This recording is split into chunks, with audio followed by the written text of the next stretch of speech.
sinabi kong mamamatay ang taong masama, pero hindi mo siya binalaan o pinagsabihang lumayo sa kasamaan para maligtas. Mamamatay ang taong iyon dahil sa kanyang kasalanan at pananagutan mo sa akin ang kamatayan niya. Pero kung pinagsabihan mo siya at hindi siya lumayo sa kasamaan, mamamatay siya dahil sa kanyang kasalanan, pero wala kang pananagutan sa akin. One family under God Church, the true sons and daughters of God, visionary, led by Mr. Jerry Galabin Tumala.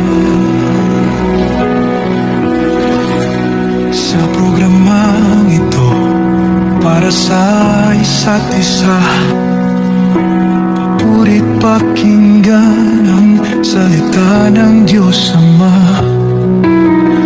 Sa buong mundo na walang takot na dapat nating pakinggan, ang kanyang utos ay ating sundin sa piling niya.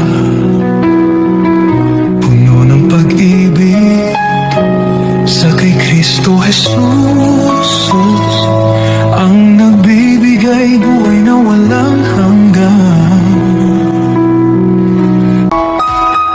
One family under God Church, the true sons and daughters of God, visionary.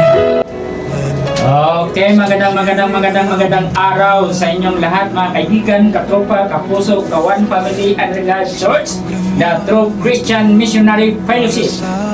At sa ngalan ng ating pinakamabait na station manager, Donald Dayo, ang ating production manager, Blas Libaton. Oh, lindo ka. Okay mga kaibigan, katropa, kapuso, kawan, family, and God, ating pasalamatan ang lahat ng nakikinig sa ating programang The Visionary dito lamang sa Radio Bisda 105.7 FM, the province of Secure Island, Philippines.